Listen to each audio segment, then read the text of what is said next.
Yeah, a few times. Yes, often. When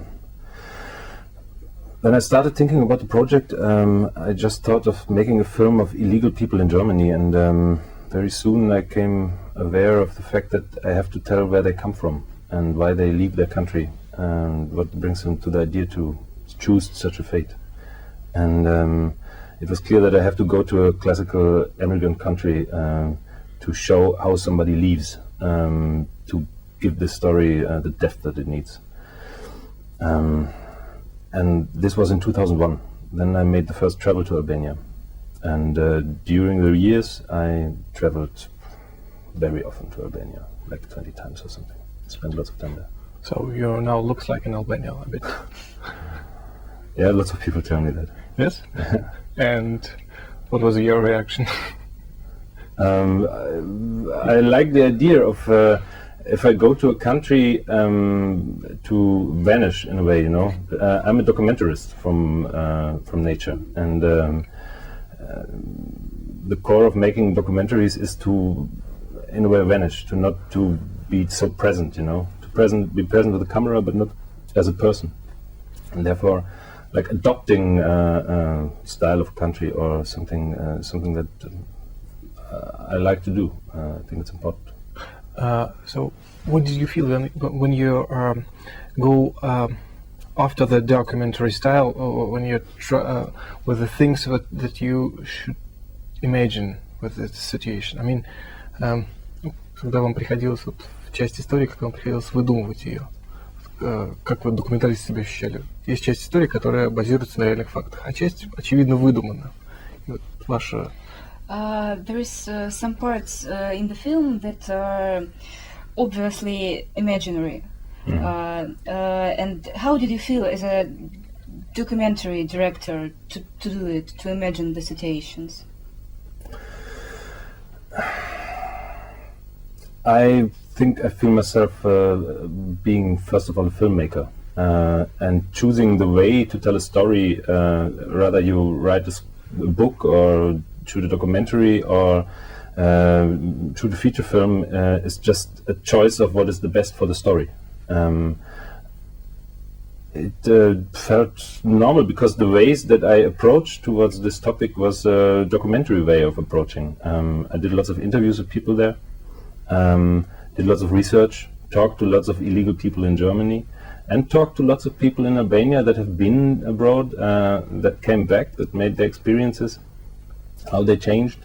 And the way of doing research for that movie was doing interviews, which is completely a documentary way of doing research.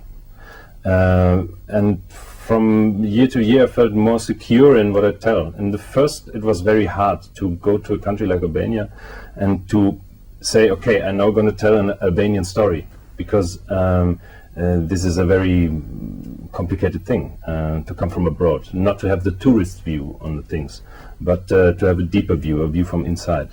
I took this very seriously, and therefore I spent lots of time there. And this was the main basis for developing that story. People on press conferences, a press conference asks you about economical borders, but I think it's much more a film about the cultural borders. And both. It's a film about economical borders, but also about cultural borders. The borders are in the heads of the people and at the edge of the borders. They're physically and they're mentally, and both have to be crossed. That's what we want to say. I think this problem of illegal people is a political problem, but the problem of somebody who comes to a country and doesn't speak the language, doesn't know nothing about the culture, is a question of naivety of the people that are living in a country like Albania and decide they go there, it's easy to earn money. The point is that when you talk to people, they all tell you there it's very easy. I went to Germany, I found a job, now I have a car, I earned a lot of money, and now I am somebody. Before I was nobody. And so it's like everybody who comes back tells a story of everything was very easy. And this is a very golden country, and more like in Italy or in England, they tell always the same stories when they come back. And people that don't know about these countries think, oh, okay, it's easy. I just go there, I find a job, earn money, and come home as a rich man. And things are not like that. So you're on your own. Have you ever thought about try this experience? Попробовать тоже поехать, может быть, в какую-то страну и, не зная языка, и попробовать там выжить, чтобы почувствовать, что чувствует ваш герой, когда вы готовитесь. You yourself haven't tried this experience to go to some country without knowing the language, to experience no money. No money, to feel the way the character in the film feels. I did in younger years. I tried lots of Bruce Chatwin style of traveling, which means to go somewhere and to go with some kind of flow, without money, and just trying to get your way through things. But this is not comparable, I think, because I did not have a need to earn money or something. It was just kind of experiencing.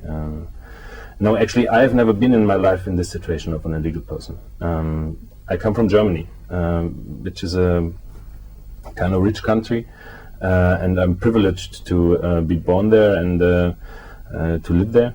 And actually, I know that other people are not as privileged as I am, and I try to give something back. Take serious some kind of responsibility that always comes with the part of being the richer or the one that comes from the better situation. В вашем фильме есть кадр, снятый в Тиране, когда мы видим в кадре, я не знаю, 5 или 6 мерседесов. Мерседесы такси, мерседесы едут по улице. И я почему-то подумал, а как они туда попали? Я имею в виду не в кадр, а вообще в Албанию. То есть я подумал, что за каждым этим мерседесом, может быть, стоит история вашего героя. In your film, there is a scene made in Tirana where we can see 5 or 6 Mercedes cars. And is there some story behind those I thought about cars? myself. Yeah, every car owner have their own story, maybe exactly the same. Yeah, it's very interesting because when I came first to Tirana in 2001, it was like 90% of the cars were old Mercedes. And the roads were so bad in Albania then that the people told me these are the only cars that are suitable for this kind of roads. Not the newer ones, the older ones. I don't know, they were very keen on Mercedes these days. Now it changed a bit. Actually, in Tirana, the kind of cars that drive around are quite similar as in Russia or in Moscow. Not in Russia, in Moscow. Lots of SUVs, you know, like this kind of jeeps, modern jeeps with luxury cars. They are kind of wealthy people now in Tirana. And actually, the point that lots of Mercedes appear in this movie is I just shot what was there. Actually, I did not put them there. I see. So you pointed the difference between Russia and Moscow. Have you feel it? Do you feel it? No, actually, I don't know. It's I don't know Russia. It's something that I think myself of that Moscow is different than the rest of Russia. Absolutely. Yeah. That's what we're talking every day about.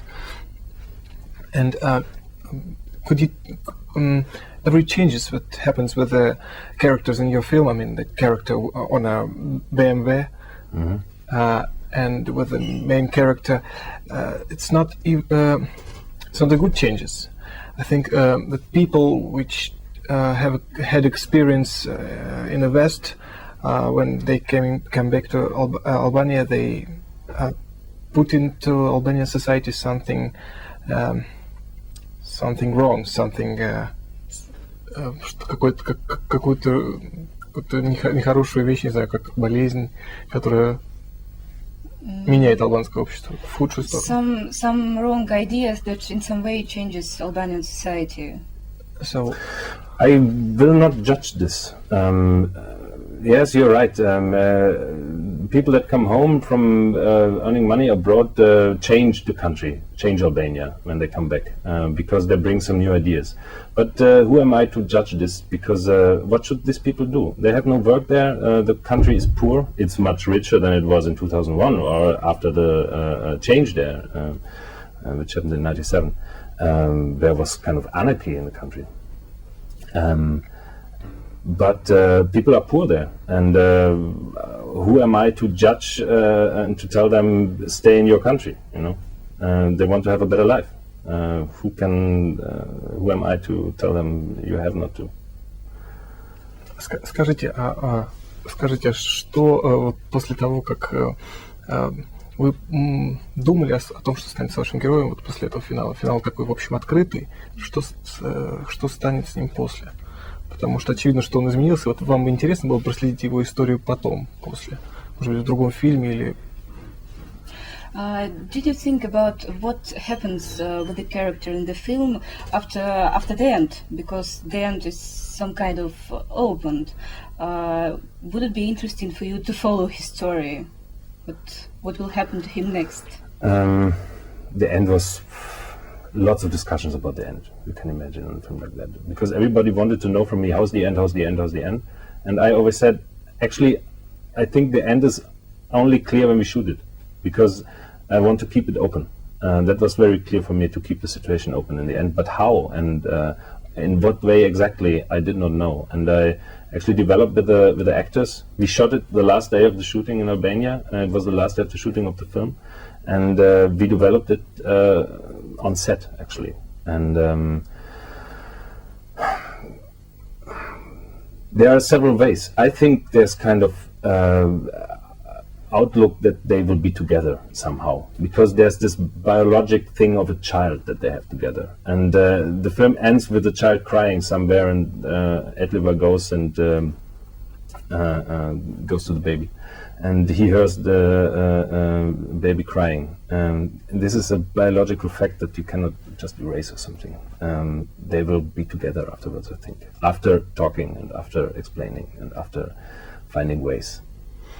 Можно сделать огромный комплимент вашей картине. Мне кажется, что здесь есть очень верная интонация, когда вы не критикуете